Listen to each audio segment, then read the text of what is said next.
Hello दोस्तों, स्वागत है आपका हमारे online platform VKDU change the way of learning पर। दोस्तों, कहते हैं कि कोई भी लक्ष्य इंसान से बड़ा नहीं होता और हारा वही जो लड़ा नहीं होता। जी हाँ दोस्तों, एक बार फिर से आपका स्वागत है यूपी तपेली सीपेट एग्जाम 2022, जो कि एग्ज़ाम आपका 15 से 16 अक्टूबर को होना है।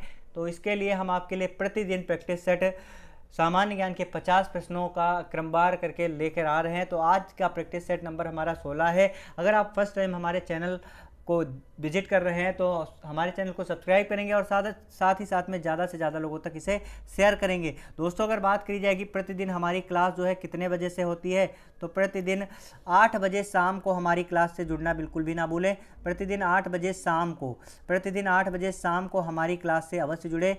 शाम को 8 बजे प्रतिदिन आपको एक प्रैक्टिस सेट यूपी तपेली सीपेट एग्जाम का कराया जाता है, जो कि आपके आने वाले जो एग्ज़ाम है उसमें आपको कहीं ना कहीं इनसे बहुत सारे प्रश्न आपको देखने को अवश्य मिलेंगे। बहुत ही आप बेस्ट स्कोर करने वाले हैं हमारे इस टेस्ट सीरीज़ के माध्यम से, क्योंकि इसमें हम प्रश्नों के साथ साथ में उसका विशेष तरीके से विश्लेषण भी करते हैं, जो कि आपके एग्ज़ाम के लिए अति महत्वपूर्ण होने वाला है। तो आप सभी लोग लास्ट तक बने रहेंगे। चलिए आज के प्रश्न की ओर आगे बढ़ते हैं। फटाफट से आप सभी लोग लाइक करें और साथ ही साथ में शेयर कर दें।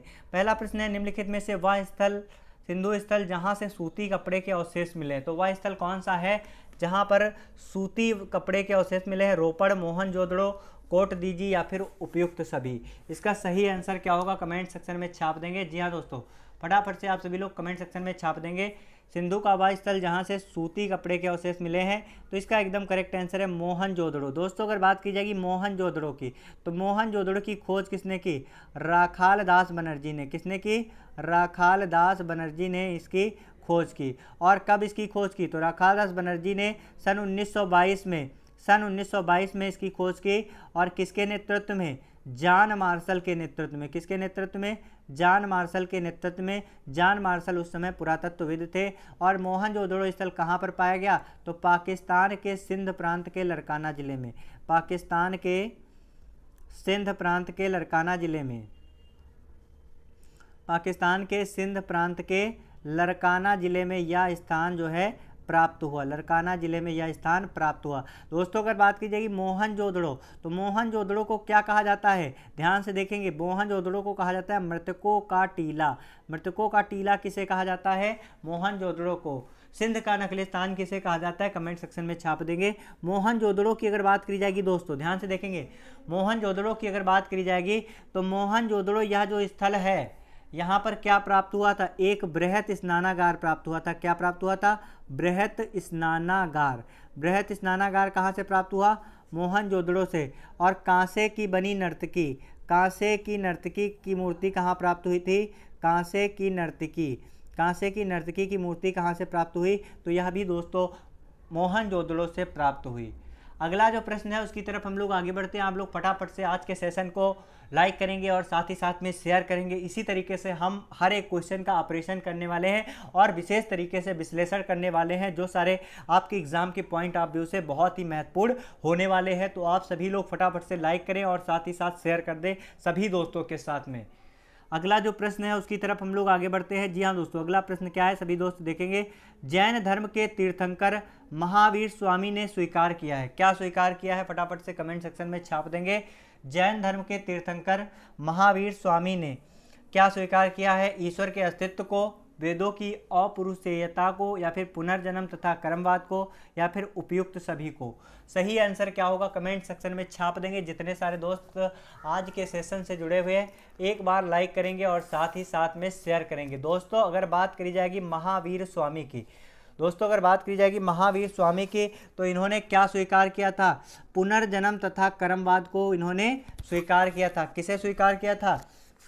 पुनर्जन्म तथा कर्मवाद को महावीर स्वामी ने स्वीकार किया था। सभी दोस्त ध्यान रखेंगे। अगर बात करी जाएगी दोस्तों महावीर स्वामी की, दोस्तों अगर बात की जाएगी महावीर स्वामी की, तो इनका जन्म कहाँ हुआ था? कमेंट सेक्शन में छाप देंगे।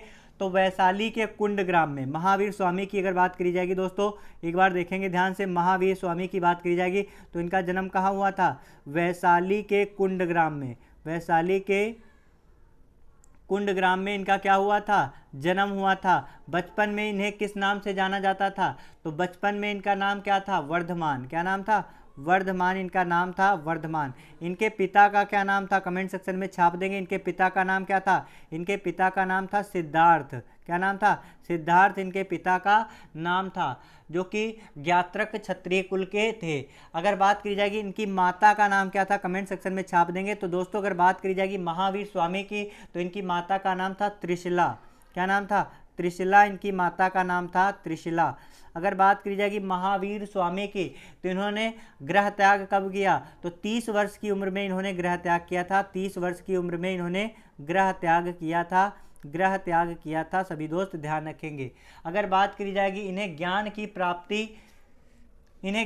प्राप्ति किस नदी के किनारे हुआ, ठीक है, इन्हें ज्ञान की प्राप्ति किस नदी के किनारे हुई, तो ऋजुपालिका नदी के किनारे। किस नदी के किनारे, ऋजुपालिका नदी के किनारे। ऋजुपालिका नदी के किनारे इन्हें जंभीक ग्राम के समीप ज्ञान की प्राप्ति हुई, और जिसे क्या कहते हैं, कैवल्य की प्राप्ति कहते हैं। सभी दोस्त ध्यान रखेंगे। अगला जो प्रश्न है उसकी तरफ हम लोग आगे बढ़ते हैं। दोस्तों इसी तरीके से हम हर एक क्वेश्चन का जो है बहुत अच्छे से एनालिसिस करने वाले हैं। आप लोग फटाफट से लाइक करें और साथ ही साथ में शेयर करें। दोस्तों अगला प्रश्न क्या, उसकी तरफ हम लोग आगे बढ़ते हैं।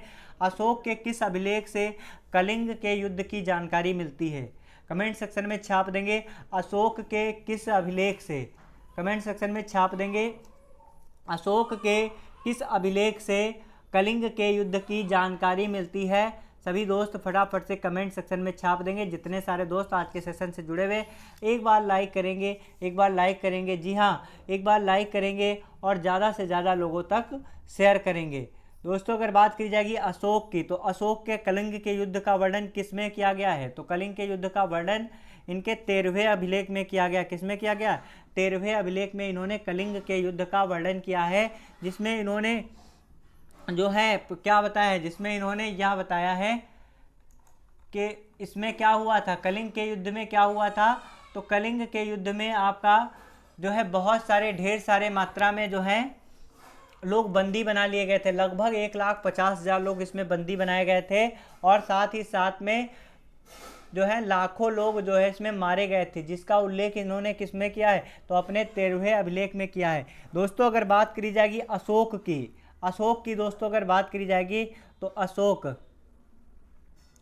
अशोक की बात करी जाएगी दोस्तों, तो ध्यान से देखेंगे अशोक जो है कब गद्दी पर बैठा था, तो 269 ईस्वी में यह गद्दी पर बैठा था। 269 ईसा पूर्व, 269 ईसा पूर्व यह गद्दी पर बैठा था। और यह जो है ये जो आपका कलिंग युद्ध है, ठीक है, तो कलिंग युद्ध से दुखी होकर इन्होंने क्या घोषित किया था, तो अशोक का धम्म आधार व्यवस्था बनाई थी। ध्यान रखेंगे अशोक का धम्म किससे संबंधित है, तो अशोक का धम्म अगर बात करी जाए तो यह किस युद्ध से संबंधित है, तो अशोक का धम्म जो है कलिंग युद्ध से संबंधित है। और अशोक ने एक स्तूप का निर्माण करवाया, जिसे क्या कहते हैं, सांची का स्तूप। क्या कहते हैं, सांची का स्तूप। दोस्तों ध्यान रखेंगे सांची के स्तूप का निर्माण किसने करवाया, तो सांची के स्तूप का निर्माण जो है अशोक के द्वारा करवाया। अशोक के अभिलेखों को सर्वप्रथम किसने पढ़ने में सफलता प्राप्त की, तो अशोक के अभिलेखों को पढ़ने की सर्वप्रथम सफलता जो है जेम्स प्रिंसेप ने प्राप्त की। किसने, जेम्स प्रिंसेप। ध्यान रखेंगे अति महत्वपूर्ण है, कई बार आपका एग्जाम में पूछा जा चुका है।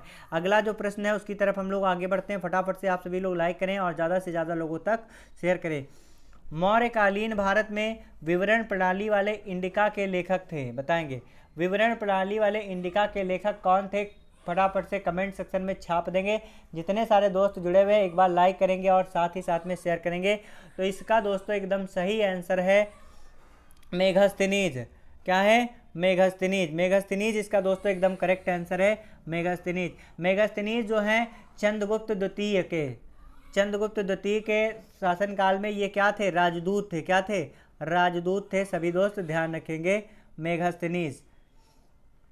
और मेघस्थनीज जो है मेघस्थनीज को किसने भेजा था, तो मेघस्थनीज को सेल्यूकस ने भेजा था। किसने भेजा था, सेल्यूकस। मेघस्थनीज पहले किसका राजदूत था, तो सेल्यूकस का राजदूत था मेघस्थनीज। और सेल्यूकस ने इन्हें किसके पास भेज दिया था, तो चंद्रगुप्त मौर्य के पास में भेज दिया था। अगर बात की जाएगी दोस्तों चंद्रगुप्त मौर्य की,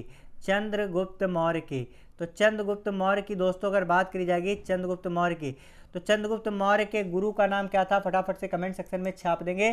चंद्रगुप्त मौर्य के गुरु का नाम क्या था, चाणक्य, आचार्य चाणक्य। चाणक्य का नाम आपने जरूर सुना होगा, चाणक्य। और चाणक्य की पुस्तक का क्या नाम है, पुस्तक का नाम है अर्थशास्त्र। और अर्थशास्त्र किससे संबंधित है, कमेंट सेक्शन में छाप देंगे।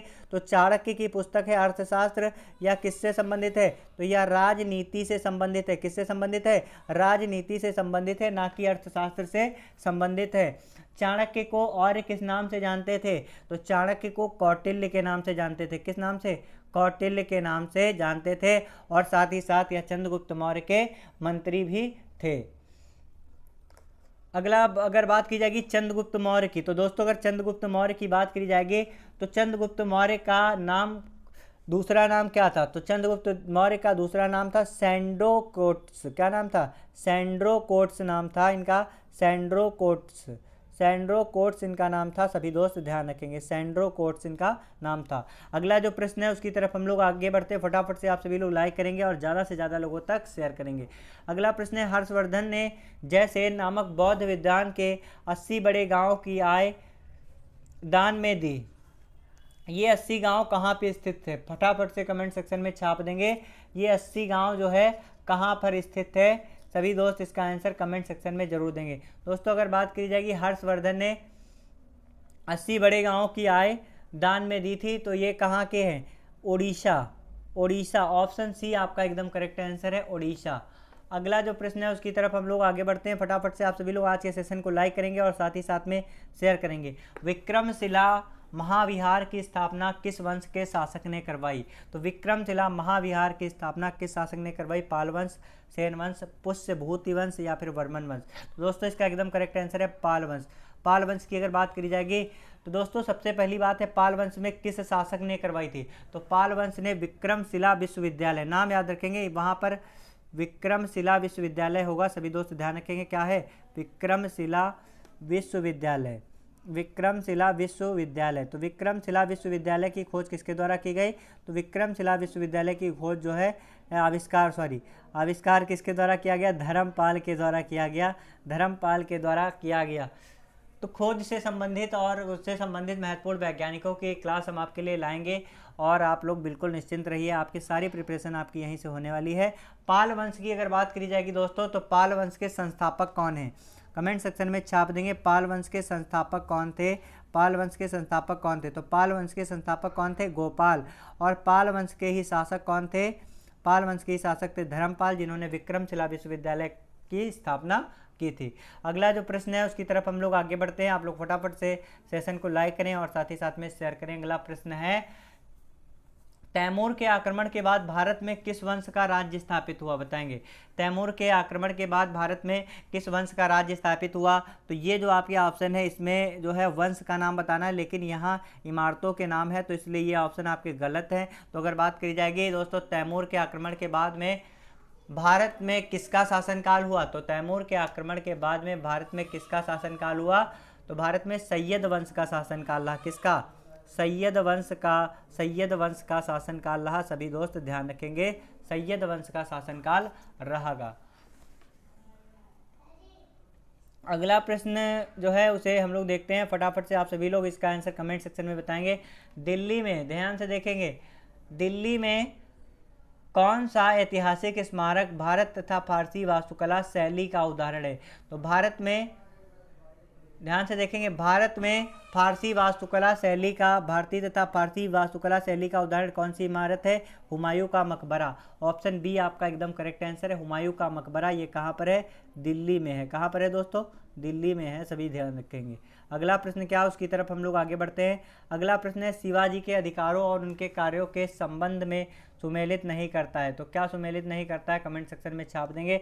पेशवा सेनापति का कार्य करता था, मंत्री राज्य दरबार के दैनिक कार्यों का संचालन करता था, अमात्य आय व्यय का लेखा जोखा रखता था, और ऑप्शन डी है सुमंत पड़ोसी राज्यों से संबंधित पत्राचार करता था।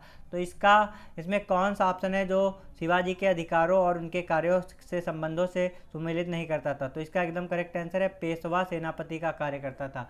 दोस्तों अगर बात की जाएगी पेशवा, तो पेशवा संपूर्ण शासनकाल की देखभाल करता था, इसे हम लोग ध्यान रखेंगे। अगला जो प्रश्न है उसकी तरफ हम लोग आगे बढ़ेंगे। अगला प्रश्न है साइमन कमीशन, छाप देंगे कमेंट सेक्शन में, अति महत्वपूर्ण प्रश्न है। साइमन कमीशन किस वर्ष भारत में पहली बार आया, कमेंट सेक्शन में छाप देंगे। साइमन कमीशन भारत में किस वर्ष पहली बार आया। तो साइमन कमीशन दोस्तों, साइमन कमीशन की अगर बात की जाएगी तो साइमन कमीशन कब आया, तो 3 फरवरी 1928 को। कब आया, 3 फरवरी 1928, 3 फरवरी 1928 डेट याद रखेंगे। 3 फरवरी 1928 को कौन आया, साइमन कमीशन भारत में आया। और इसके विरोध में साइमन गो बैक के नारे लगाए गए। किसके नारे लगाए गए, साइमन गो बैक के नारे लगाए गए, याद रखेंगे। Simon go back, Simon go back के नारे लगाए गए, साइमन गो बैक के नारे लगाए गए 1928 में। 3 फरवरी को यह आया साइमन कमीशन। और इसके विरोध में काले झंडे दिखाए गए। कैसे झंडे दिखाए गए, काले झंडे दिखाए गए। और कौन से नारे लगाए गए, साइमन गो बैक के नारे लगाए गए।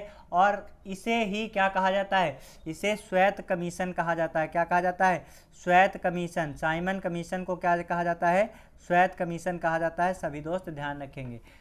अगला जो प्रश्न है फटाफट से उसकी तरफ हम लोग आगे बढ़ते हैं। फटाफट से आज के सेशन को लाइक करेंगे और साथ ही साथ में शेयर करेंगे। अगला क्वेश्चन है जनगणना 2011 के अनुसार भारत में न्यूनतम जनसंख्या घनत्व वाले राज्यों का सही युग्म क्या है, कमेंट सेक्शन में छाप देंगे।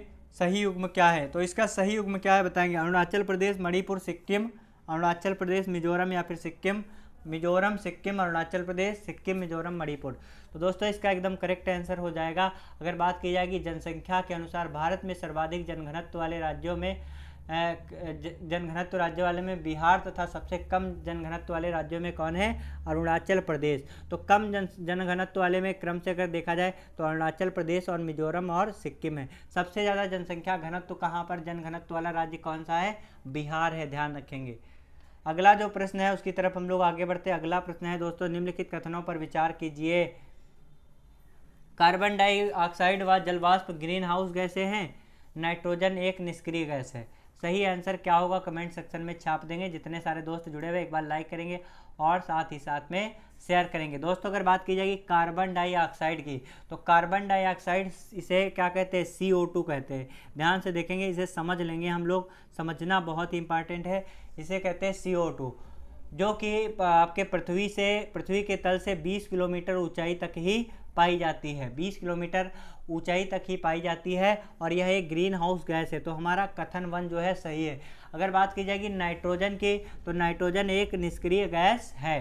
नाइट्रोजन एक निष्क्रिय गैस है, ध्यान रखेंगे। और नाइट्रोजन जो है, नाइट्रोजन ही है जो कारण, जिसके कारण से क्या होता है, कोई भी वस्तुएं तेजी से जलती रहती हैं, ठीक है। तो यदि नाइट्रोजन गैस नहीं होती है, जब नाइट्रोजन गैस नहीं होती है तब कोई भी वस्तुएं तेज़ी से जलती रहती हैं। अगर ऑक्सीजन की अधिक मात्रा हो तो वस्तुएं तेज़ी से जलेंगी, और अगर नाइट्रोजन गैस नहीं होगी तो वस्तुएं तेज़ी से जलती रहेंगी। अगर नाइट्रोजन गैस होगी तो वह नहीं जलेंगी। अगला जो इसमें दोनों कथन आपके सही हैं तो हम लोग अपने ऑप्शन से मैच कर लेंगे। तो इसका एकदम करेक्ट आंसर हो जाएगा 1 व 2 दोनों। तो ऑप्शन सी आपका एकदम करेक्ट आंसर हो जाएगा, 1 और 2 दोनों। अगला जो प्रश्न है उसकी तरफ हम लोग आगे बढ़ते हैं। फटाफट से आप सभी लोग छाप देंगे कमेंट सेक्शन में सेशन आप सभी को कैसा लग रहा है। अगला क्वेश्चन है अफ्रीका में उष्णकटिबंधीय घास के मैदान को क्या कहा जाता है।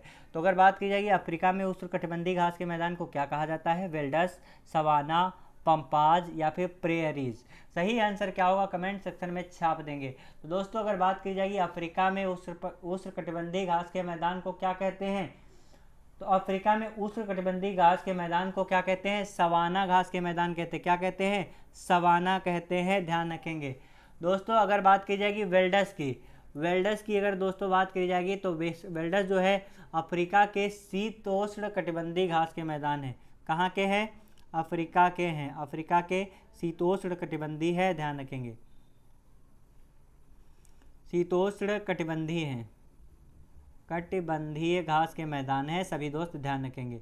अगला प्रश्न क्या उसकी तरफ हम लोग आगे बढ़ते हैं। फटाफट से आप सभी लोग लाइक करेंगे और साथ ही साथ में शेयर करेंगे। सूची फर्स्ट को सूची सेकंड से सुमेलित कीजिए। इसमें ध्यान से देखेंगे और हम लोग मैच करेंगे। जलवायु की किस्म है और उनसे संबंधित क्षेत्र हैं, मैच करेंगे हम लोग फटाफट से। दोस्तों इस क्वेश्चन को देखते हैं और जलवायु की किस्म और उनके क्षेत्रों को हम लोग आसानी से सुमेलित करते हैं। तो जलवायु की किस्म क्या है, विषुवतीय, ध्यान से देखेंगे, विषुवतीय जो है विषुवतीय है, तो विषुवतीय है तो इसका क्या होगा, कमेंट सेक्शन में छाप देंगे। तो विषुवतीय है तो यह कहाँ पर है, तो ये कांगो में है। कहाँ पर है, कांगो में है, ध्यान रखेंगे। कहाँ पर है, कांगो में है, ध्यान रखेंगे। विषुवतीय है तो कांगो इसका होगा। अगला जो है भूमध्य सागरी, तो दोस्तों अगर बात की जाएगी भूमध्य सागरी है तो भूमध्य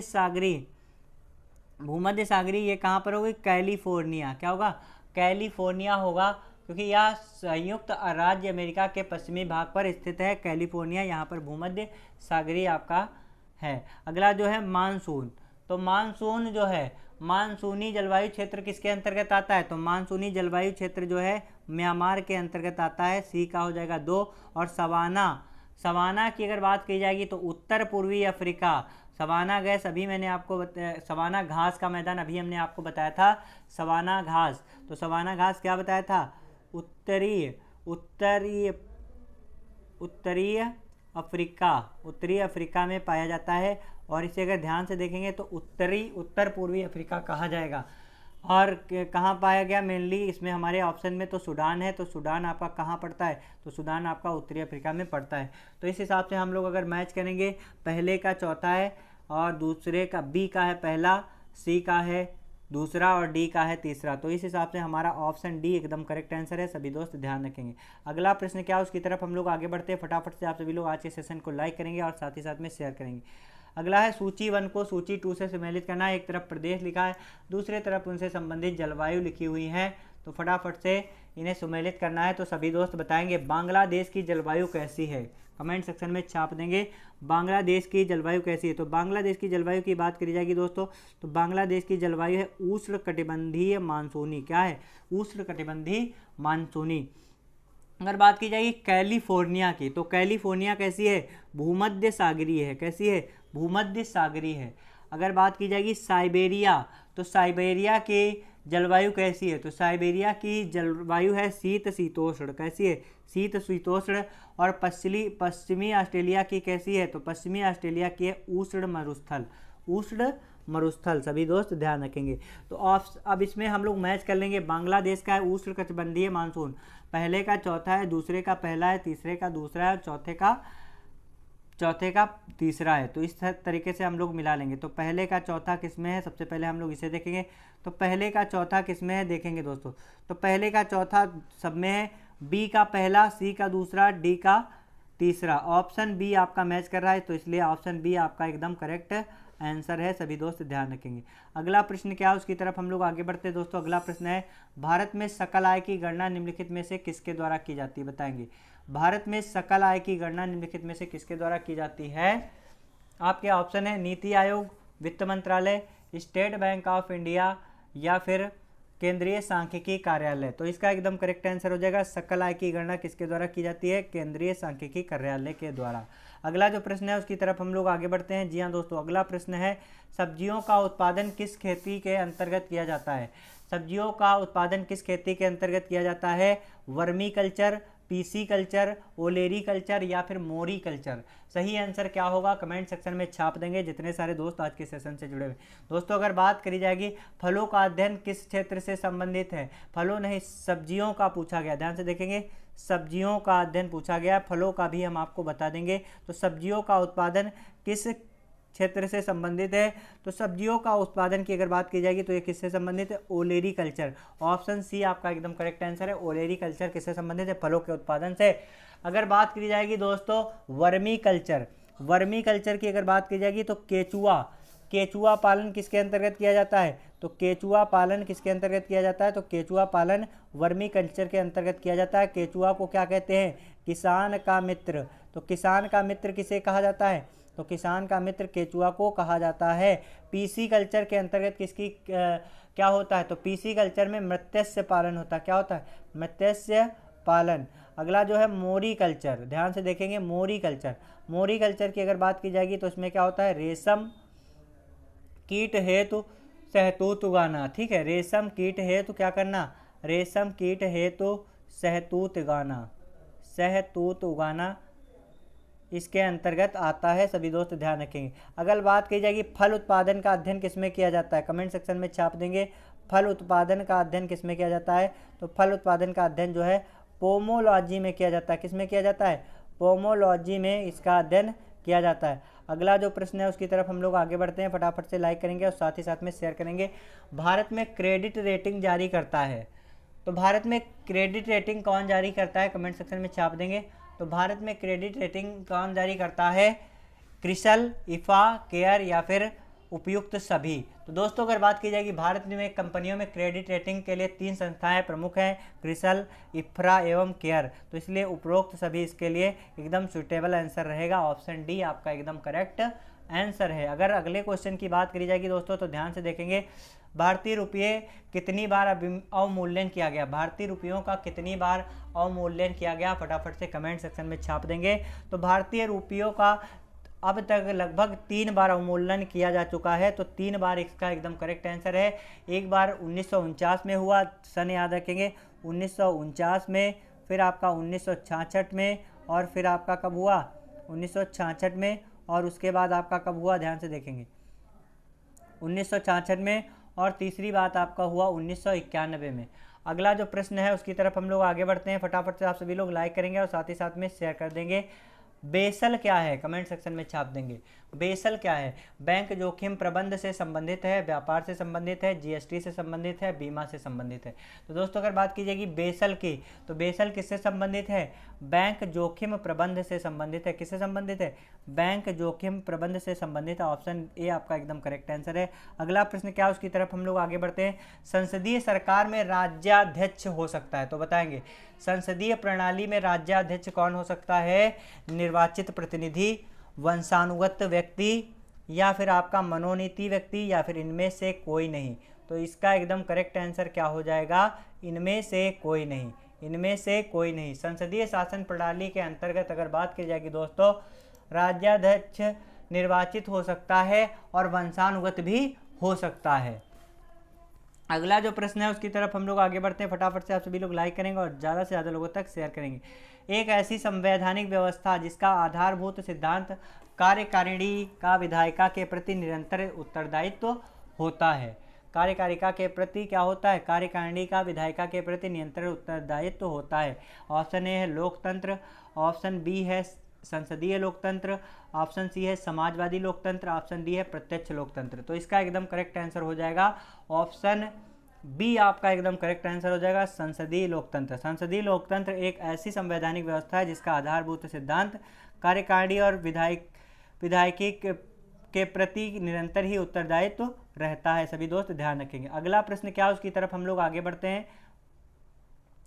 अगला प्रश्न है उच्चतम न्यायालय का न्यायाधीश किसको संबोधित करते हुए अपना त्यागपत्र देता है? फटाफट से कमेंट सेक्शन में छाप देंगे। उच्चतम न्यायालय का न्यायाधीश किसको संबोधित करते हुए अपना त्यागपत्र देता है? फटाफट से कमेंट सेक्शन में छाप देंगे। तो उत्तर प्रदेश का मुख्य न्यायाधीश राष्ट्रपति को दोस्तों संबोधित करते हुए हस्ताक्षर सहित लेख के द्वारा अपना त्यागपत्र देता है। तो ऑप्शन बी आपका एकदम करेक्ट आंसर हो जाएगा। और अगर बात करी जाएगी इसका उल्लेख किसमें किया गया है, तो आर्टिकल 124 में किया गया। किसमें किया गया? आर्टिकल 124 में इसका उल्लेख किया गया। सभी दोस्त ध्यान रखें 124। अगला प्रश्न क्या है उसकी तरफ हम लोग आगे बढ़ते हैं। फटाफट से आप सभी लोग लाइक करेंगे और ज़्यादा से ज़्यादा लोगों तक शेयर करेंगे। अनुसूचित जाति तथा जनजाति को किस अनुच्छेद के अंतर्गत मौलिक सामाजिक, आर्थिक, राजनीतिक और सांस्कृतिक आधार दिया गया है? फटाफट से कमेंट सेक्शन में छाप देंगे।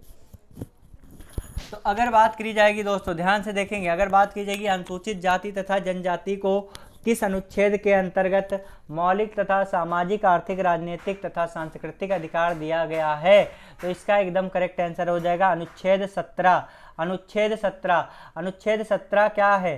अस्पृश्यता का अंत। क्या है? अस्पृश्यता का अंत है। अस्पृश्यता का अंत है। सभी दोस्त ध्यान रखें, अस्पृश्यता का अंत है। सभी दोस्त ध्यान रखेंगे। अगला प्रश्न क्या, उसकी तरफ हम लोग आगे बढ़ते हैं। फटाफट से आप सभी लोग आज के सेशन को लाइक करेंगे और ज़्यादा से ज़्यादा लोगों तक शेयर करेंगे। निम्नलिखित में से पंचायती राज एक क्या है? द्विस्तरीय संसद प्रणाली है, त्रिस्तरीय संसद प्रणाली है, 4 स्तरीय संसद प्रणाली है, या फिर 5 स्तरीय संसद प्रणाली है? सही आंसर क्या होगा कमेंट सेक्शन में छाप देंगे। दोस्तों अगर बात की जाएगी पंचायती राज संस्थान की, तो यह एक त्रिस्तरीय संसदीय प्रणाली है जिसे आप सभी लोग जानते हैं, कई बार हमने आपको बताया है। तो अगर बात करी जाएगी त्रिस्तरीय संसदीय प्रणाली की, त्रिस्तरीय संसदीय प्रणाली कब से स्टार्ट हुई? तो 73वें संविधान संशोधन से। किससे? 73वें संविधान संशोधन से। 73वें संविधान संशोधन से यह जो है स्टार्ट हुआ। और यह कब आया? 1952 में। 1952 में सभी लोग ध्यान रखेंगे, ग्रामीण विकास के लिए। किसके विकास के लिए? ग्रामीण विकास के लिए इसे बनाया गया। ठीक है, ध्यान रखेंगे। अगला प्रश्न क्या है उसकी तरफ हम लोग आगे बढ़ते हैं। टाइफाइड रोग से मानव शरीर का कौन सा अंग प्रभावित होता है? कमेंट सेक्शन में छाप देंगे। टाइफाइड रोग से मानव के शरीर का कौन सा अंग प्रभावित होता है? तो टाइफाइड की बात करी जाएगी अगर दोस्तों, तो टाइफाइड से मनुष्य के शरीर के आंतों पर बहुत ज़्यादा इफेक्ट पड़ता है। तो ऑप्शन बी आपका एकदम करेक्ट आंसर है। और विशेषतया या छोटी आंत पर ज़्यादा इफेक्ट डालता है। विशेषतया या छोटी आंत पर ज़्यादा प्रभाव छोड़ता है। छोटी आंत पर ज़्यादा प्रभाव छोड़ता है। सभी दोस्त ध्यान रखेंगे। टाइफाइड रोग अगर बात करी जाएगी तो टाइफाइड रोग या जो है जीवाणु जनित रोग है। कैसा है? जीवाणु जनित रोग है। सभी दोस्त ध्यान रखेंगे, जीवाणु जनित रोग है। अगला प्रश्न क्या है उसकी तरफ हम लोग आगे बढ़ते हैं। अगला प्रश्न है, द्रवित पेट्रोलियम गैस में कौन सा हाइड्रोकार्बन उपस्थित होता है? बताएंगे। द्रवित पेट्रोलियम गैस में कौन सा हाइड्रोकार्बन उपस्थित होता है? प्रोपेन, ब्यूटेन, मेथेन या फिर आइसोब्यूटेन। सही आंसर क्या होगा? कमेंट सेक्शन में छाप देंगे। दोस्तों अगर बात की जाएगी द्रवित पेट्रोलियम गैस में प्रोपेन, ब्यूटेन तथा आइसोब्यूटेन हाइड्रोकार्बन का मिश्रण होता है। किसका मिश्रण होता है? हाइड्रोकार्बन का मिश्रण होता है। सभी दोस्त ध्यान रखेंगे। तो इसमें आपके कौन कौन से होते हैं? इसमें आपके प्रोपेन, ब्यूटेन तथा आइसोब्यूटेन होते हैं। प्रोपेन, ब्यूटेन तथा आइसोब्यूटेन आदि जो है हाइड्रोकार्बन का मिश्रण है। तो इसमें आपका पूछा गया कौन सा हाइड्रोकार्बन में नहीं उपस्थित होता? तो यहाँ पे नहीं उपस्थित होता है, तो इसका एकदम करेक्ट आंसर है मेथेन। अगला जो प्रश्न है उसकी तरफ हम लोग आगे बढ़ते हैं। अगला प्रश्न है, निम्नलिखित में से असत्य कथन को छांटिए। तो असत्य कथन को छांटना है, फटाफट से बताएंगे ध्यान से देख के।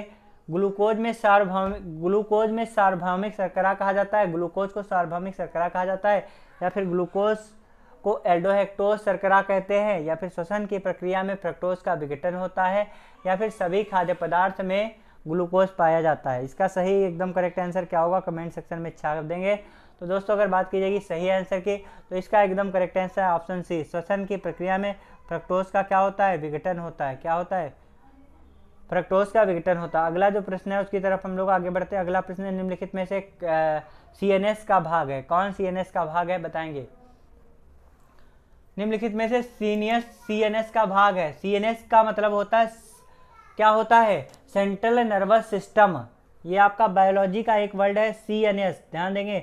CNS इसका नाम है सेंट्रल नर्वस सिस्टम। तो सेंट्रल नर्वस सिस्टम की अगर बात करी जाएगी दोस्तों, सेंट्रल नर्वस सिस्टम इसे क्या कहते हैं? इसे कहते हैं केंद्रीय तंत्रिका तंत्र। क्या कहते हैं? केंद्रीय तंत्रिका तंत्र। तो इसका एकदम करेक्ट आंसर क्या हो जाएगा? आपसे पूछा क्या गया है, ध्यान से देखेंगे। आपसे पूछा गया है निम्नलिखित में से CNS का भाग है मस्तिष्क, मेरुरज्जु, ए व बी दोनों। तो दोस्तों इसका ऑप्शन सी एकदम करेक्ट आंसर हो जाएगा। ऑप्शन सी आपका एकदम करेक्ट आंसर हो जाएगा, ए व सी दोनों। अगला जो प्रश्न है उसकी तरफ हम लोग आगे बढ़ते हैं। अगला प्रश्न है दोस्तों, वर्ष 1984 में भोपाल गैस त्रासदी निम्नलिखित में से किस गैस के रिसाव के कारण हुई थी? बताएंगे। भोपाल गैस त्रासदी किस गैस के रिसाव के कारण हुई थी? फटाफट से कमेंट सेक्शन में छाप देंगे। Methyl isocyanate, nitrogen tri nitro, ध्यान से देखेंगे, ट्राई नाइट्रो टालुएन या फिर CFC। सही आंसर क्या होगा? कमेंट सेक्शन में छाप देंगे। दोस्तों अगर बात की जाएगी भोपाल गैस त्रासदी 1984 में हुई थी। भोपाल में एक आपका कारखाना था यूनियन कार्बाइड नाम का, नाम लिख लेंगे कौन से नाम का था? Union carbide. यूनियन कार्बाइड नाम का कारखाना था। कार्बाइड नाम का कारखाना था, जहां रात में मिथाइल आइसोसाइनेट नामक गैस के रिसाव होने के कारण क्या हो गया था? बहुत सारे लोगों की इसमें मृत्यु हो गई थी, ध्यान रखेंगे। और मिथाइल आइसोसाइनेट गैस से कौन सी समस्या उत्पन्न होती हैं? तो श्वसन संबंधी समस्याएं उत्पन्न होती है। कौन सी समस्याएं? तो श्वसन समस्याएं उत्पन्न होती हैं। सभी दोस्त ध्यान रखेंगे। श्वसन समस्याएं इसमें उत्पन्न होती हैं। अगर बात की जाएगी मिथाइल आइसोसाइनेट के, तो इसका सूत्र क्या होता है, तो इसका सूत्र होता है CH3NCO। क्या होता है, CH3NCO इसका सूत्र होता है। अगला प्रश्न क्या है, उसकी तरफ हम लोग आगे बढ़ते हैं। फटाफट से आप सभी लोग आज के सेशन को लाइक करेंगे और साथ ही साथ में शेयर करेंगे। बताएंगे निम्नलिखित में से कौन सा युग्म, ध्यान से देखेंगे और सही आंसर कमेंट सेक्शन में छाप देंगे। निम्नलिखित में से कौन सा युग्म सुमेलित नहीं है। कजाकिस्तान, ध्यान से देखेंगे, कजाकिस्तान की राजधानी क्या है, अस्ताना है, एकदम करेक्ट है। फिर आगे देखते हैं, किर्गिस्तान की राजधानी क्या है, तो किर्गिस्तान की राजधानी ताशकंद नहीं है दोस्तों, ताशकंद नहीं है। किर्गिस्तान की राजधानी ताशकंद नहीं है। किर्गिस्तान की राजधानी क्या है, किर्गिस्तान की राजधानी है बिश्मटेक। क्या है, बिश्केक है। क्या है, बिश्केक किसकी राजधानी है, तो बिश्केक किर्गिस्तान की राजधानी है। ताशकंद की अगर बात करी जाएगी दोस्तों, तो ताशकंद किसकी राजधानी है, उज्बेकिस्तान। किसकी राजधानी है, उज्बेकिस्तान की राजधानी है ताशकंद, और किर्गिस्तान की राजधानी है बिश्केक। ठीक है। अगला तजाकिस्तान दुशांबे, एकदम करेक्ट आंसर है। तुर्कमेनिस्तान अशगाबाद, ये भी आपका एकदम करेक्ट आंसर है। तो ऑप्शन बी आपका एकदम करेक्ट आंसर हो जाएगा। सभी दोस्त ध्यान रखेंगे। अगला प्रश्न क्या है, उसकी तरफ हम लोग आगे बढ़ते हैं। फटाफट से आप सभी लोग लाइक करेंगे और ज़्यादा से ज़्यादा लोगों तक शेयर करेंगे। सतीश धवन अंतरिक्ष केंद्र श्री हरिहरकोटा किस राज्य में स्थित है, बताएंगे। सतीश धवन अंतरिक्ष केंद्र श्री हरिहरकोटा किस राज्य में स्थित है, तो यह आंध्र प्रदेश में स्थित है। आंध्र प्रदेश के बेंगलुरु में, आंध्र प्रदेश के बेंगलुरु में यह स्थित है। अगर बात की जाएगी सतीश धवन अंतरिक्ष केंद्र की, तो सतीश धवन अंतरिक्ष केंद्र की अगर बात की जाएगी तो वर्ष 1972 और 1989 के दौरान जो है इसके अध्यक्ष कौन रहे, तो सतीश धवन इसके अध्यक्ष रहे हैं। कौन रहे, सतीश धवन रहे हैं, जिनके नाम पर ही हरिहरकोटा अंतरिक्ष केंद्र रखा गया है। तो 1972 से 89 तक, कब से, 1972 से 1989 तक क्या रहे, 1972 से 1989 तक इसके रहे हैं सतीश धवन अध्यक्ष रहे। क्या रहे, सतीश धवन, सतीश धवन क्या रहे, तो सतीश धवन इसके अध्यक्ष रहे। अगर बात की जाएगी दोस्तों इजरो की, तो इजरो की अगर बात की जाएगी Indian space research organisation, Indian space research organisation की बात करी जाएगी दोस्तों, इसकी स्थापना कब हुई, तो 15 अगस्त 1969। कब हुई, 15 अगस्त 1969 में इसकी स्थापना हुई। इसका मुख्यालय कहाँ पर है, तो इसका मुख्यालय बेंगलुरु में ही है। कहाँ पर है, बेंगलुरु में है। सभी दोस्त ध्यान रखेंगे। अगला प्रश्न क्या है, उसकी तरफ हम लोग आगे बढ़ते हैं। अगला प्रश्न है, दुनिया का सबसे लंबा लिखित संविधान किस देश का है, कमेंट सेक्शन में छाप देंगे। दुनिया का सबसे लंबा लिखित संविधान किस देश का है, भारत का, चीन का, यूएसए का या फिर रूस का। तो अगर बात की जाएगी दोस्तों दुनिया का सबसे लिखित लंबा संविधान किसका है, भारत का। किसका है, भारत का है, भारत का है, ध्यान रखेंगे। और भारत का अधिकांश संविधान किस भाग से लिया गया है, तो भारत शासन अधिनियम 1935 से लिया गया। किससे लिया गया, भारत शासन अधिनियम 1935। क्या है, भारत शासन अधिनियम 1935। 1935 के अधिनियम से क्या किया गया, तो 1935 के अधिनियम से लिया गया। अगर बात करी जाएगी दोस्तों, ध्यान से देखेंगे, थोड़ा सा ध्यान से देखेंगे आप सभी लोग। अगर बात करी जाएगी दोस्तों संविधान की, तो संविधान को बनने में कितना समय लगा था, तो संविधान को बनने में 2 वर्ष 11 माह 18 दिन लगे। कितना समय लगा, 2 वर्ष 11 माह और कितने दिन, 18 दिन लगे। ध्यान रखेंगे, 2 वर्ष 11 माह 18 दिन लगे। और अगर बात की जाएगी मूल संविधान में कितनी अनुसूचियां हैं, बताएंगे। मूल संविधान में अनुसूची की संख्या कितनी है, अनुसूची की संख्या कितनी है, तो मूल संविधान में अनुसूची की संख्या दोस्तों 12 है। कितनी अनुसूचियां हैं, 12 अनुसूचियां हैं। और मूल संविधान में कितने भाग हैं और कितने अनुच्छेद हैं, तो मूल संविधान में 22 भाग हैं। कितने भाग, 22 भाग और 395 अनुच्छेद हैं। कितने अनुच्छेद, 395 अनुच्छेद हैं दोस्तों। अगर बात करी जाएगी भारत कब गणतंत्र हुआ था, तो 26 जनवरी 1950। दोस्तों ध्यान रखेंगे कब हुआ, 26 जनवरी 1950। डेट ध्यान रखेंगे, 26 जनवरी 1950। अगर पूछा जाए अंगीकृत कब हुआ था, तो 26 नवंबर 1949। याद रखेंगे 26 नवंबर 1949। अगला जो प्रश्न है उसकी तरफ हम लोग आगे बढ़ते हैं। फटाफट से आप सभी लोग आज के सेशन को लाइक करेंगे और साथ ही साथ में शेयर करेंगे। गीतात्मक कविता माई मदर एट 66 किसके द्वारा लिखी गई है, माई मदर एट 66 यह पुस्तक किसके द्वारा लिखी गई है, तो कमला दास ने लिखी है। किसने लिखी है, कमला दास ने लिखी। ऑप्शन सी आपका एकदम करेक्ट आंसर है। सभी दोस्त ध्यान रखेंगे। अगर बात की जाएगी अगली पुस्तक क्या है, ध्यान से देखें, अगला प्रश्न क्या है उसे हम लोग ध्यान से देखते हैं। अंतर्राष्ट्रीय परमाणु ऊर्जा एजेंसी IAEA की स्थापना किस वर्ष की गई है? तो अंतर्राष्ट्रीय परमाणु ऊर्जा एजेंसी, इसकी स्थापना कब की गई? 1967 में, 1957 में, 1966 में या फिर 1955 में? दोस्तों बात की जाएगी अंतर्राष्ट्रीय ऊर्जा परमाणु एजेंसी, तो ऊर्जा की अगर बात करी जाएगी तो ऊर्जा परमाणु एजेंसी, इसका मुख्यालय कहाँ पर है? तो इसका मुख्यालय कहाँ पर है? ऑस्ट्रिया में। कहाँ पर है? ऑस्ट्रिया वियना में इसका मुख्यालय। ऑस्ट्रिया के वियना में इसका क्या है? ऑस्ट्रिया के वियना में इसका मुख्यालय है। ऑप्शन बी आपका एकदम करेक्ट आंसर हो जाएगा। 1957 में अंतर्राष्ट्रीय परमाणु ऊर्जा एजेंसी की क्या करी गई? स्थापना की गई। अगला जो प्रश्न है उसकी तरफ हम लोग आगे बढ़ते हैं। अगला प्रश्न क्या है उसकी तरफ हम लोग आगे बढ़ते हैं, फटाफट से देखेंगे। अति महत्वपूर्ण पुरस्कार है बुकर पुरस्कार। बुकर पुरस्कार जीतने वाली पहली महिला कौन थी? बताएंगे। बुकर पुरस्कार जीतने वाली पहली भारतीय महिला कौन थी? अनीता देसाई, अमृता प्रीतम, अरुंधति राय या फिर सरोजिनी नायडू? तो दोस्तों इसका एकदम करेक्ट आंसर है अरुंधति राय। ऑप्शन सी आपका एकदम करेक्ट आंसर, अरुंधति राय। अरुंधति राय की अगर बात करी जाएगी तो यह बुकर पुरस्कार सम्मान इन्हें पाने वाली पहली भारतीय महिला है। पहली भारतीय महिला है, ध्यान रखेंगे, पहली भारतीय महिला है सभी दोस्त, ध्यान रखेंगे। दोस्तों अगर बात करी जाएगी बुकर सम्मान की, तो बुकर सम्मान नोबेल के पुरस्कार के बाद में, यहाँ पर ध्यान देंगे, अति महत्वपूर्ण पॉइंट हम आपको बताने जा रहे हैं बुकर सम्मान के बारे में। तो बुकर सम्मान की अगर बात करी जाएगी दोस्तों तो ध्यान से देखेंगे। बुकर सम्मान की अगर बात करी जाएगी तो ये नोबेल पुरस्कार के बाद में साहित्य का सबसे बड़ा सम्मान है। नोबेल के बाद साहित्य का सबसे बड़ा सम्मान है, ध्यान रखेंगे। नोबेल के बाद साहित्य का सबसे बड़ा सम्मान है। नोबेल के बाद साहित्य का सबसे बड़ा क्या है? सबसे बड़ा सम्मान है सभी दोस्त, ध्यान रखेंगे। अगला जो प्रश्न है उसकी तरफ हम लोग आगे बढ़ते हैं। फटाफट से आज के सेशन को लाइक करेंगे सभी लोग अपने दोस्तों के साथ में और साथ ही साथ में शेयर करेंगे। बताएंगे लोकगीत कजरी, ध्यान से देखेंगे, लोकगीत कजरी कहाँ का लोकप्रिय है? बताएंगे लोकगीत कजरी कहाँ का लोकप्रिय है? फटाफट से कमेंट सेक्शन में छाप देंगे। दोस्तों अगर बात की जाएगी कजरी की, तो कजरी जो है ये कहाँ से स्टार्ट हुआ? तो कजरी की अगर बात की जाएगी दोस्तों, तो कजरी जो है ये किससे रिलेटेड है? तो कजरी आपका लोक नृत्य भी है। ये दोनों आपका कहाँ से रिलेटेड है? उत्तर प्रदेश से, और उत्तर प्रदेश के मिर्जापुर से निकल कर आया है कजरी लोक नृत्य। कहाँ से?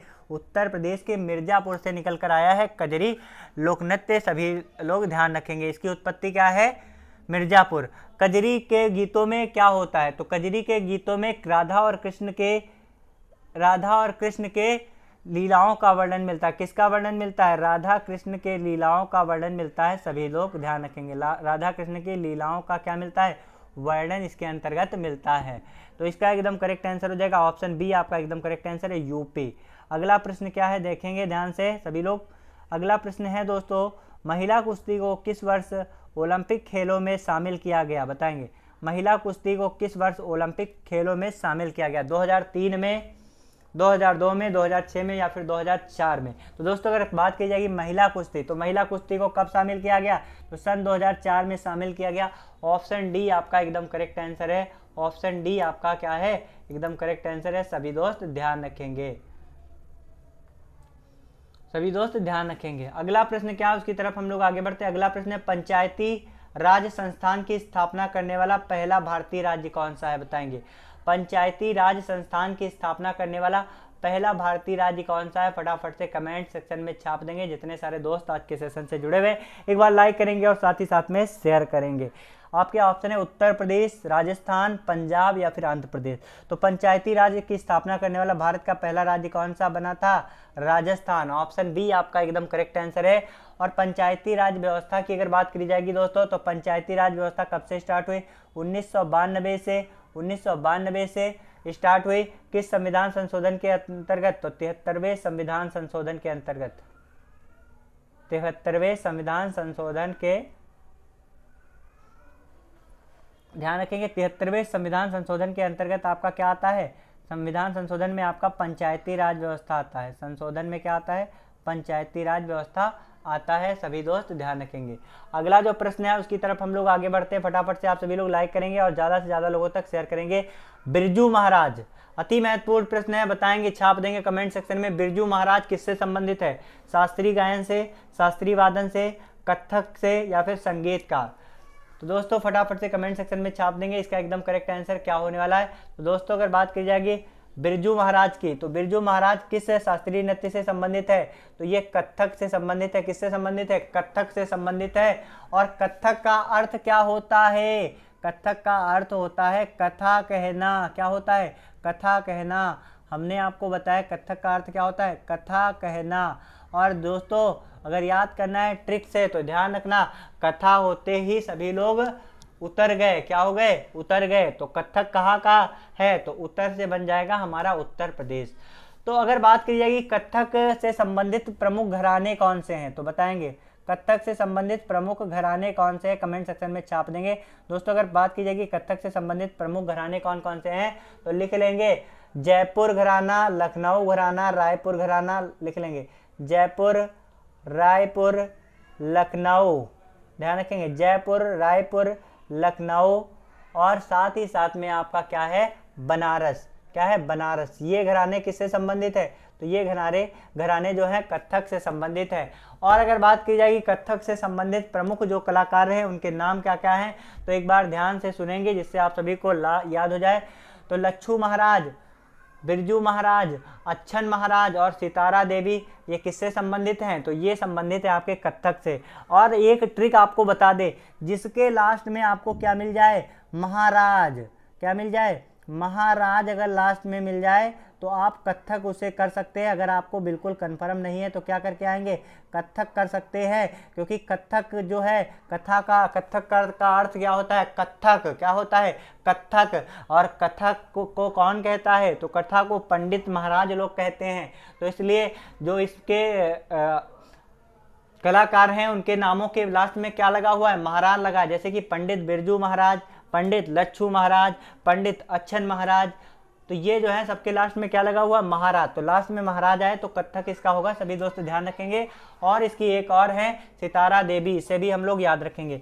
अगला प्रश्न क्या है, फटाफट से उसकी तरफ हम लोग आगे बढ़ते हैं। आप सभी लोग आज के सेशन को लाइक करेंगे और साथ ही साथ में शेयर करेंगे। अगला प्रश्न है 10 जून 2022 को, ध्यान से देखेंगे, 10 जून 2022 को किस जिला प्रशासन द्वारा नन्ही परी कार्यक्रम शुरू किया गया है? फटाफट से कमेंट सेक्शन में छाप देंगे नन्ही परी कार्यक्रम। नन्ही परी कार्यक्रम किससे संबंधित है? तो माता पिता को दस्तावेज प्राप्त करने के लिए विभिन्न जो है कार्यालयों में जाने की आवश्यकता नहीं है। ठीक है, विभिन्न कार्यालयों में जाने की आवश्यकता नहीं है। इसके लिए जो है अस्पताल से छुट्टी देने से पहले प्रमाण पत्र तथा आधार कार्ड का पंजीकरण कराना होगा। तो ये किस क्षेत्र से संबंधित है? तो उत्तर पश्चिमी दिल्ली से संबंधित है नन्ही परी कार्यक्रम। अगला जो प्रश्न है उसकी तरफ हम लोग आगे बढ़ते हैं। अगला प्रश्न है निम्नलिखित में से किसने, देखेंगे, निम्नलिखित में से किसने मनरेगा लोकपाल, ध्यान रखेंगे, मनरेगा लोकपाल नियुक्त किया गया है? निम्नलिखित में से किसे मनरेगा लोकपाल नियुक्त किया गया है, बताएंगे। मनरेगा लोकपाल नियुक्त किया गया है, कमेंट सेक्शन में छाप देंगे किसे मनरेगा लोकपाल नियुक्त किया गया है। तो मनरेगा लोकपाल दोस्तों किसे नियुक्त किया गया है, कमेंट सेक्शन में छाप देंगे। तो मनरेगा लोकपाल किसे नियुक्त किया गया है? NJ ओझा को नियुक्त किया गया। ऑप्शन बी आपका एकदम करेक्ट आंसर है, सभी दोस्त ध्यान रखेंगे। अगला प्रश्न क्या, उसकी तरफ हम लोग आगे बढ़ते हैं। अगला प्रश्न है प्रतिवर्ष विश्व रक्तदाता दिवस कब मनाया जाता है? प्रतिवर्ष विश्व रक्तदाता दिवस कब मनाया जाता है, कमेंट सेक्शन में छाप देंगे। 12 जून, 13 जून, 14 जून या फिर 15 जून। तो प्रतिवर्ष विश्व रक्तदाता दिवस कब मनाया जाता है? ब्लड डोनर डे 14 जून को मनाया जाता है, सभी दोस्त ध्यान रखेंगे। 14 जून को मनाया जाता है विश्व रक्तदाता दिवस, ध्यान रखेंगे। और 14 जून को ही क्यों मनाते हैं, ध्यान रखेंगे, 14 जून को ही क्यों मनाते हैं? क्योंकि 14 जून, ध्यान रखेंगे, 14 जून 1868 को, 14 जून 1868 को एक महान वैज्ञानिक थे जिनका नाम था कार्ल लैंडस्टीनर। क्या नाम था? Karl Landsteiner. तो कार्ल लैंडस्टीनर का क्या हुआ था? कार्ल लैंडस्टीनर का इसी दिन 14 जून 1868 को इनका जन्म हुआ था। और कार्ल लैंडस्टीनर ने क्या किया था? तो वर्ग की खोज की थी। किसकी खोज की थी? तो रक्त समूह की खोज किसने की? तो रक्त समूह की खोज किसने की थी? तो रक्त समूह की खोज कार्ल लैंड स्टीनर के द्वारा की गई थी। सभी दोस्त ध्यान रखेंगे। अगला प्रश्न क्या, उसकी तरफ हम लोग आगे बढ़ते हैं। अगला प्रश्न है 12 जून 2022 को किसने विश्व के दूसरे सबसे लंबे समय तक राजगद्दी पर बैठने का विश्व रिकॉर्ड बनाया है? बताएंगे। भूमि बल, अद्युल्यादेज, या फिर एलिजाबेथ सेकंड, या फिर लुई 14वें, या फिर इनमें से कोई नहीं। तो ब्रिटेन की महारानी, ध्यान रखेंगे, ब्रिटेन की महारानी थी जिनका नाम था एलिजाबेथ सेकंड। Elizabeth second. तो इनके द्वारा जो है दूसरे नंबर पर सबसे लंबे समय तक राजगद्दी संभालने का रिकॉर्ड इन्होंने बनाया है। और एलिजाबेथ सेकंड क्या थी? ब्रिटेन की महारानी थी। किसकी महारानी थी? ब्रिटेन की महारानी थी। ब्रिटेन की महारानी कौन थी? तो ब्रिटेन की महारानी थी एलिजाबेथ। एलिजाबेथ। सभी दोस्त ध्यान रखेंगे। और ये कितने वर्ष की आयु पर इनकी मृत्यु हुई? तो 96 वर्ष की आयु में इनकी मृत्यु हुई। सभी दोस्त ध्यान रखेंगे। अगला प्रश्न क्या, उसकी तरफ हम लोग आगे बढ़ते हैं। निम्नलिखित में से कौन सा देश 19वां सांग्री ला डायलॉग एशिया सुरक्षा शिखर सम्मेलन का मेजबान करता है? कमेंट सेक्शन में छाप देंगे जितने सारे दोस्त जुड़े हुए हैं। तो अगर बात की जाएगी 19वां सांग्री ला डायलॉग एशिया सुरक्षा शिखर सम्मेलन का मेजबान देश कौन सा रहा है? कमेंट सेक्शन में छाप देंगे जितने सारे दोस्त आज के सेशन से जुड़े हुए हैं। तो इसका एकदम करेक्ट आंसर क्या हो जाएगा? इंडोनेशिया, भारत, जापान, या फिर सिंगापुर। तो दोस्तों अगर बात की जाएगी एशिया सुरक्षा शिखर सम्मेलन का मेजबान करता देश कौन सा है? तो सिंगापुर दोस्तों इसका एकदम करेक्ट आंसर है। ऑप्शन डी आपका एकदम करेक्ट आंसर है। सभी दोस्त ध्यान रखेंगे। सिंगापुर। सिंगापुर इसका एकदम करेक्ट आंसर है। सिंगापुर किस में पड़ता है? तो सिंगापुर आपका जो है किस में पड़ता है? यूनाइटेड नेशन में पड़ता है, यूके में पड़ता है। कहाँ पर पड़ता है? यूके के अंतर्गत आता है आपका सिंगापुर। अगला जो प्रश्न है उसके और हम लोग आगे बढ़ते हैं। विस्मटेक टेक्नोलॉजी ट्रांसफर फैसिलिटी की स्थापना कहाँ पर की गई है? बताएंगे। विस्मटेक टेक्नोलॉजी ट्रांसफर फैसिलिटी की स्थापना कहाँ पर की गई है? फटाफट से कमेंट सेक्शन में छाप देंगे। ढाका बांग्लादेश, कोलंबो श्रीलंका, दिल्ली भारत, या फिर बैंकॉक थाईलैंड। सही आंसर क्या होगा? कमेंट सेक्शन में छाप देंगे जितने सारे दोस्त आज के सेशन से जुड़े हुए। एक बार लाइक करेंगे और साथ ही साथ में शेयर करेंगे। तो अगर बात की जाएगी विस्मटेक टेक्नोलॉजी ट्रांसफर फैसिलिटीज की स्थापना कहाँ पर की गई? कोलंबो श्रीलंका में की गई है। कहाँ पर की गई है? कोलंबो श्रीलंका में की गई है। ऑप्शन बी आपका एकदम करेक्ट आंसर है, श्रीलंका। श्रीलंका की बात करी जाएगी दोस्तों तो श्रीलंका की राजधानी क्या है? कमेंट सेक्शन में छाप देंगे। तो श्रीलंका की राजधानी कोलंबो के साथ साथ में क्या है? श्री जयवर्धनपुरे कोट्टे। क्या है?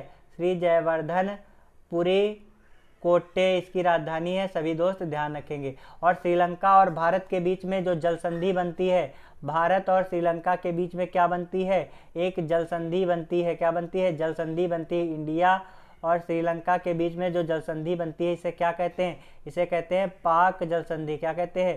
पाक जल संधि कहते हैं। सभी दोस्त ध्यान रखेंगे। अगला जो प्रश्न है उसकी तरफ हम लोग आगे बढ़ते हैं। अगला प्रश्न है अग्निपथ योजना से संबंध में कौन सा कथन जो है सही नहीं है? कमेंट सेक्शन में छाप देंगे। अग्निपथ योजना से के संबंध में कौन सा कथन सही नहीं है? 14 जून 2022 को केंद्रीय मंडल ने इसे मंजूरी दी है। तो ये आपका एकदम सही है, ध्यान से देखते रहेंगे। अगला, इसके तहत युवा 3 वर्ष की अवधि के लिए सेना में भर्ती होंगे। तो यही आपका एकदम करेक्ट गलत आंसर, क्योंकि इसमें 3 वर्ष की अवधि के लिए युवा सेवा में भर्ती नहीं होंगे। आगे जो है 17.5 से 21 वर्ष के बीच में आयु होनी चाहिए, एकदम सही है। तो अगर बात करी जाएगी दोस्तों अग्निपथ योजना की, तो अग्निपथ योजना की है यह कितने वर्षों के लिए है? यहाँ पे 3 वर्ष बताया गया, लेकिन 3 वर्ष नहीं, एक्चुअल में यह कितने वर्षों के लिए है? 4 वर्षों के लिए है। कितने वर्षों के लिए? 4 वर्षों के लिए यह जो है योजना है। सभी दोस्त ध्यान रखेंगे। और लास्ट में इसमें क्या होगा? 4 वर्ष के बाद जो है 25% जो जवान होंगे, 25% जवान जो कि आपके श्रेष्ठ प्रदर्शन करने वाले जो जवान होंगे, उनका जो है कार्यकाल, जो समय आपकी अवधि है वह क्या हो जाएगी? वह स्थायी हो जाएंगे, परमानेंट हो जाएंगे। ध्यान रखेंगे, क्या हो जाएंगे? परमानेंट हो जाएंगे। अगला प्रश्न क्या, उसकी तरफ हम लोग आगे बढ़ते हैं। अगला प्रश्न है किस वर्ष विश्व बुजुर्ग, बताएंगे, विश्व बुजुर्ग दुर्व्यवहार जागरूकता दिवस कब मनाया जाता है? बताएंगे। विश्व बुजुर्ग दुर्व्यवहार जागरूकता दिवस कब मनाया जाता है? प्रतिवर्ष। यहाँ पर आपका क्या होगा? प्रतिवर्ष होगा दोस्तों, ध्यान रखेंगे, क्योंकि क्वेश्चन में टाइपिंग अगर थोड़ा सा वो होता है तो डिस्टर्ब हो जाता है। तो प्रतिवर्ष विश्व बुजुर्ग दुर्व्यवहार जागरूकता दिवस कब मनाया जाता है? तो प्रतिवर्ष विश्व बुजुर्ग दुर्व्यवहार जागरूकता दिवस की अगर बात की जाएगी तो 15 जून को मनाया जाता है। कब मनाया जाता है? 15 जून को मनाया जाता है। ऑप्शन सी आपका एकदम करेक्ट आंसर है। विश्व बुजुर्ग दुर्व्यवहार जागरूकता दिवस कब मनाया जाता है? 15 जून को मनाया जाता है। अगला जो प्रश्न है उसकी तरफ हम लोग आगे बढ़ते हैं। फटाफट से आप सभी लोग आज के सेशन को लाइक करेंगे और ज़्यादा से ज़्यादा दोस्तों तक शेयर कर देंगे। अगला प्रश्न है, भारत का सबसे बड़ा तेल आपूर्तिकर्ता देश कौन सा है? बताएंगे। भारत का सबसे बड़ा तेल आपूर्तिकर्ता देश कौन सा है? कमेंट सेक्शन में छाप देंगे। तो भारत का सबसे बड़ा तेल आपूर्तिकर्ता देश कौन सा है? तो इराक है। इराक है, ध्यान रखेंगे। इराक सबसे बड़ा तेल आपूर्तिकर्ता देश है।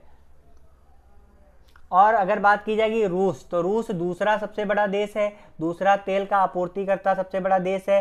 अगर बात की जाएगी सऊदी अरब की, तो यह तीसरा सबसे बड़ा आपूर्तिकर्ता देश है। इस तरीके से हम लोग याद रखेंगे। इराक तेल का सबसे बड़ा आपूर्तिकर्ता देश है, दूसरा आपूर्तिकर्ता देश भारत का रूस है, और तीसरा तेल का सबसे बड़ा आपूर्तिकर्ता देश क्या है? सऊदी अरब है। सऊदी अरब। अगला जो प्रश्न है उसकी तरफ हम लोग आगे बढ़ेंगे। नमूना पंजीकरण प्रणाली द्वारा जारी आंकड़ों के अनुसार 2015 से 19 में भारत में जन्म के समय जीवन प्रत्याशा दर कितनी थी? बताएंगे। नमूना पंजीकरण प्रणाली द्वारा जारी आंकड़ों के अनुसार जीवन प्रत्याशा दर कितनी थी? 66.1 वर्ष, 67.3 वर्ष, 69.7 वर्ष, या फिर 72.6 वर्ष। सही आंसर क्या होगा? कमेंट सेक्शन में छाप देंगे जितने सारे दोस्त आज के सेशन से जुड़े हुए। तो अगर बात की जाएगी 2015 से 19 के भारत में जन्म समय के आंकड़ों के अनुसार जो है जीवन प्रत्याशा दर कितनी है? तो जीवन प्रत्याशा दर है 69.7%, 69.7 वर्ष है। सभी दोस्त ध्यान रखेंगे। नमूना पंजीकरण प्रणाली के द्वारा जो है 69.7 वर्ष तक है, ध्यान रखेंगे। तो ये हमारे आज के सेशन का लास्ट क्वेश्चन था। आप सभी लोग लास्ट तक बने रहे, इसके लिए बहुत बहुत धन्यवाद। और लास्ट में यही कहना चाहते हैं, तो प्रतिदिन आप सभी लोग 8 बजे शाम को प्रैक्टिस सेट की क्लास से अवश्य जुड़ेंगे। 8 बजे शाम को प्रैक्टिस सेट की क्लास से अवश्य जुड़ेंगे। अगर आप यूपी तपेलसी पेट एग्जाम में जीके में बेस्ट स्कोर करना चाहते हैं तो उसके लिए प्रतिदिन हमारे प्रैक्टिस सेट वाले क्लास से अवश्य जुड़ें। आप सभी लोग लास्ट तक बने रहे, उसके लिए बहुत बहुत धन्यवाद। और लास्ट में वही कहना चाहते हैं जो हर रोज़ कहते हैं कि अपनी मंजिल को भुला कर जिया भी तो क्या जिया, अपनी मंजिल को भुला कर जिया भी तो क्या जिया, अगर है दम तो उसे पार कर दिखा, लिख दे खून से अपनी कामयाबी की कहानी को और बोल दे उस किस्मत से, अगर है दम तो मिटा कर दिखा। थैंक यू सो मच दोस्तों।